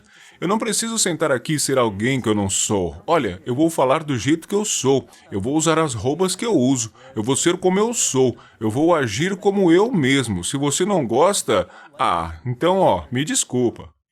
Vou fazer isso por mim mesmo. Eu não faço isso por você. Eu acho que as pessoas apreciaram isso porque perceberam que eu venho de uma perspectiva genuína, onde é como eu estou olhando. Obviamente é bom. Eu recebo uma renda com isso, o que é ótimo, mas o meu sustento não depende disso. Se o meu YouTube fechar, eu não serei um sem-teto, eu vou ficar bem. Então, para mim, é uma maneira de transmitir a minha mensagem. É uma maneira de eu falar sobre meu negócio, sobre as coisas que eu estou trabalhando. É uma maneira de eu realmente me conectar e falar sobre as coisas que eu gostaria de saber. Então, eu acho que isso me ajudou naquele lado da felicidade, sabe? Mas eu acho que eu também comecei a identificar que felicidade é algo que dificilmente você está procurando. É apenas você estar feliz com ela. Vou dar um exemplo, porque eu acho que muitas pessoas pensaram que eu era realmente estranho quando isso aconteceu. Então, isso é antes de eu usar um cartão de crédito. Eu costumava ser realmente essa pessoa com muito dinheiro. Cartões de crédito são ruins. Agora eu uso o cartão de crédito, mas primeiro eu pensei, cartões de crédito são ruins, mas mudou. Agora você só usa uso um. cartão de crédito. Mas naquela época eu costumava ter uma carteira gorda e tinha muito dinheiro. Eu tive dinheiro roubado da minha carteira algumas vezes já. Foram algumas centenas de dólares. Eu era mais jovem na época, então algumas centenas de dólares eram muito mais significativos. E eu me lembro dos meus amigos me dizendo, cara, você não tá com raiva? E eu falei, quer saber? Esse cara deve estar precisando mais do que eu, sabe? O que eu vou fazer? Eu vou chorar por isso? Eu vou... Sabe? Eu acho que... Lembro-me de mudar de ideia sobre isso quando eu estava talvez no ensino médio. Uma vez meu tio me mandou um e-mail. Eu tô tentando encontrar esse e-mail, mas não tô conseguindo mais. Ele deu uma história sobre por que você não deve chorar sobre o leite derramado. A premissa era um garoto que estava fazendo cereais, derramou o leite e ficou com muita raiva. Ele estava tão zangado com isso, pois estava atrasado para a escola ou atrasado para o seu trabalho. Ele entrou em seu carro e começou a acelerar, acelerou e se envolveu em um acidente. Então ele ficou ainda mais irritado, já estava envolvido num acidente, com pessoas machucadas, ele ficou chateado. Então ele se atrasou, chegou atrasado no acidente, com tudo isso ainda foi demitido. Tudo por causa de um leite derramado. É como se você não chorasse por causa do leite derramado e pensasse, é só um pouco de leite. Você toma, vai trabalhar, guarda o dia, não deu nada errado. Cara, que mudança, né? Mas ao longo do caminho, eu percebi que tenho falado muito mais sobre saúde mental em nosso canal, porque me tornei muito mais consciente disso. Vou ser honesto, fui muito ignorante sobre saúde mental durante grande parte da minha vida. Fui muito burro sobre isso. Onde eu estava, eu cresci com coisas do tipo, depressão é bobagem. Até que todo mundo tem um ponto de virada, né? Você começa a ver a dor. Então eu comecei a vê-la nas pessoas ao meu redor, cara. E comecei a ver o impacto disso. Então você começa a perceber. Então aí eu comecei a aprender sobre isso. Comecei a ler artigos sobre o assunto. Comecei a ouvir podcasts sobre isso. Comecei a ver vídeos no YouTube e fiquei tipo, meu Deus, eu não sabia disso. E eu tinha perdido alguns amigos próximos por causa disso. Pra depressão. Sim, depressão. Uau. Eles tiraram a própria vida e eu falei, isso é sério. É real, né? Real. E eu pensei, cara, você é tão burro, como você pode pensar isso?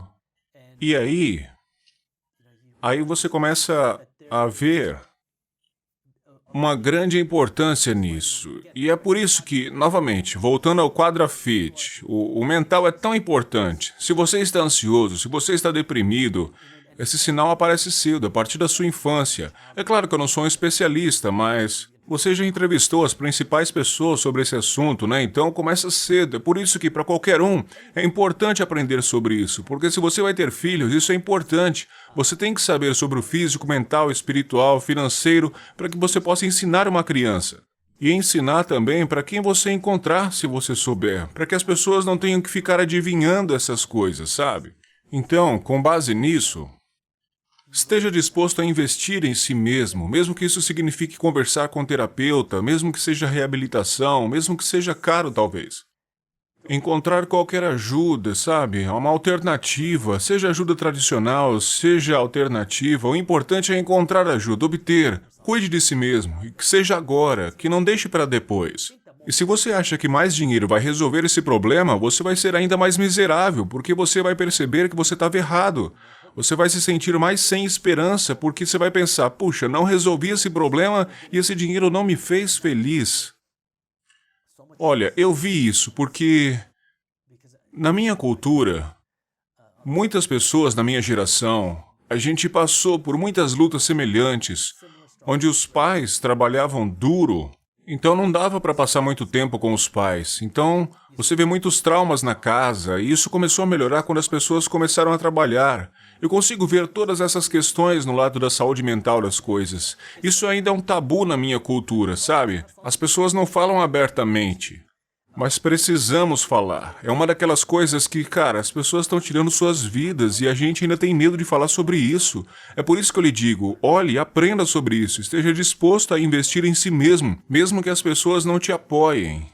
O que eu sei é que o dinheiro pode ajudar de alguma forma, pode aliviar alguma dor, mas não alivia toda a dor. Eu estava morando num prédio 2 anos atrás aqui em LA e uma pessoa que valia $500 bilhão morreu. Tirou a vida. Então você pode resolver problemas com grana, mas não pode resolver problemas como depressão, ansiedade, estresse, saúde mental, de amor próprio também. Exatamente. São camadas diferentes, certo? Eles são feitos de diferentes ingredientes. Volto a esse exemplo do bolo, né? Porque eu adoro comida. Então, eles são feitos de diferentes camadas, diferentes ingredientes. Quando que foi? Não foi há muito tempo. Eu estava em Sacramento. Eu fiz uma entrevista lá, cheguei um pouco mais cedo. Comer aquele duplo guacamole, né? Exatamente. Então, eu estava dirigindo para Chipotle, né? E havia uma senhora com uma placa que dizia, por favor, me ajude, eu preciso de comida para os meus filhos. E havia 2 crianças pequenas, provavelmente de 5 a 7 anos de idade, que estavam ali. Eu estacionei, tinha um tempinho, e essa senhora não falava em inglês. Eu disse, posso comprar almoço para você? Ela não entendeu, então eu comecei a explicar com sinais de mão, e ela disse, sim, eu gostaria. Tava tipo, tinha uma padaria ali, eu tinha tempo, sabe? Eu falei, posso comprar mantimento para você? E ela não entendia, mas quando entendeu, falou, oh, meu Deus, sim, por favor. E eu disse, tá bom, vamos entrar então. E ela pegou o que precisava. Seus 2 filhos se levantaram e ela explicou isso na língua deles, eles começaram a pular de alegria. E eu fiquei tipo, cara, quando foi a última vez que eu fiquei animado assim pra ir ao supermercado, sabe? Parece tão normal. E eles entraram e começaram a fazer as compras e eu podia ver a felicidade deles. E disseram, caramba, a gente está comprando legumes, ovos, leite. Teve uma hora que as crianças ficaram, nossa, nós estamos comprando chocolates. Sabe, eles pulavam de alegria e aí quando chegou no caixa... Eu não sou de ficar emocionado. Mas eu lembro que as crianças vieram até mim e eu estava ficando emocionado. Olhando para eles sentados ali comigo, sabe? Eu estava triste, mas ao mesmo tempo agradecido porque o dinheiro poderia fazer uma diferença ali. Sabe, eu poderia falar sobre a minha cultura porque eu a vi. Eu conheço muitas pessoas, pessoas até da minha própria família que passaram lutas extremas. E agora, o dinheiro vai resolver muitos problemas. Isso fará com que o estresse diminua, pois ele vai alimentar a família, vai alimentar as crianças. O dinheiro permitirá que ele pague suas contas, as suas dívidas, e esse estresse financeiro, ele vai diminuir, vai embora. Mas então você tem que olhar também para o físico, o mental, o espiritual. E é aqui que eu não sou um especialista em saúde mental, eu não sou um especialista em saúde física, eu não sou um especialista em saúde espiritual, mas eu entendo que é importante na minha vida porque eu vi isso acontecer. Mas acho que entendo dinheiro.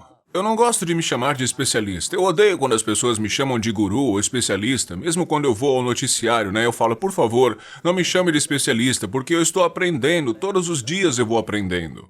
Eu acho que na educação é onde eu posso ajudar. É aqui que essa falta de educação financeira está tão profundamente enraizada. Eu disse isso da última vez e eu vou dizer de novo. É porque é muito lucrativo manter as pessoas pobres. É lucrativo mantê-los sem educação financeira, sabe? É uma porcaria, mas é a realidade. Então, o que a gente faz agora? Seja educado financeiramente. Porque no final do dia, o dinheiro fala.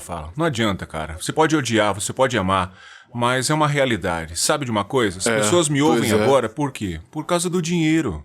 Também você tem alguma credibilidade, constrói credibilidade, autoridade, confiança em todas as coisas. Eu espero que através da minha sinceridade eu tenha sido capaz de construir isso. Mas fala do sistema como gravidade. É o que é. Você pode lutar contra isso ou você pode entendê-lo. Apenas aprenda as regras. E aproveite. Aprenda as regras do dinheiro. Aproveite, use a seu favor, porque senão alguém vai usar você para ganhar dinheiro. Isso tem sido poderoso. Eu tô animado com a nossa conversa. Eu sei que vocês estão gostando disso em casa ou no YouTube. E tem algo que a gente não conversou. A gente não conversou sobre isso, e eu vi você falar sobre isso no seu canal do YouTube, sobre dinheiro, namoro, relacionamento, casamento, toda essa conversa. E se você quiser que Jaspreet fale sobre isso, deixa aqui um comentário abaixo com a hashtag amor. Isso. Vamos ver no YouTube quantas pessoas querem uma conversa sobre gerenciar a mentalidade de grana e relacionamento, dinheiro e encontros, dinheiro e casamento. Como essa dinâmica funciona em conjunto, que conversas você tem que ter com seu parceiro antes de casar, quando você é casado, quando você começa a ganhar mais, onde deve investir, que decisão é de uma pessoa só, dos dois. Então, se você quer isso, se você já está casado, eu acho que quase há um ano, ano, né? Então, seria interessante ver essa jornada e o que funcionou, o que não funcionou, o que você viu em outras pessoas, o que você estudou. Então, se você quiser aprender mais sobre grana e relações e casamento e como isso está conectado, deixa a hashtag amor nos comentários e a gente vai voltar a falar sobre isso. Os comentários abaixo. Você tem um canal incrível. As pessoas podem seguir você no seu canal do YouTube, Minority Mindsets no YouTube. Não deixe de conferir Jaspreet por lá. Marketingbriefs.com é muito poderoso também. É uma newsletter para investidores. E também tem o Minority Mindset em todos os lugares, YouTube, Instagram, Twitter, todos os lugares. De que outra forma a gente pode te apoiar? TheMinorityMindset.com. Onde é que a gente pode te apoiar mais? Sim, cara, Minority Mindset em todos os lugares. Se você gosta, compartilhe. Confira também o MarketBriefs.com. É um boletim financeiro gratuito, onde a gente compartilha o que está rolando no mundo financeiro de uma maneira divertida, bacana, durante 5 minutos de manhã.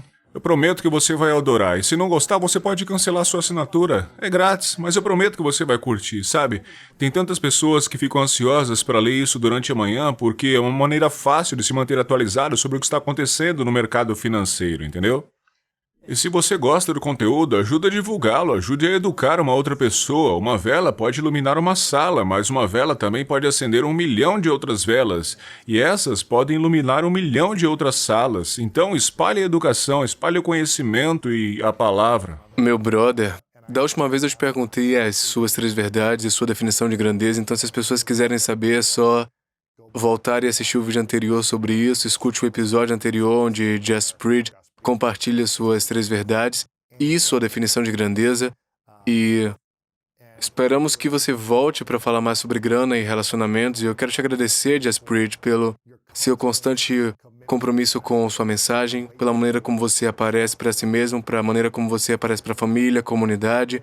É inspirador que você esteja ensinando a partir da sua perspectiva cultural. Precisamos de mais pessoas como você compartilhando sabedoria, estudando coisas e em seguida ensinando de uma maneira que a gente possa entender e usar.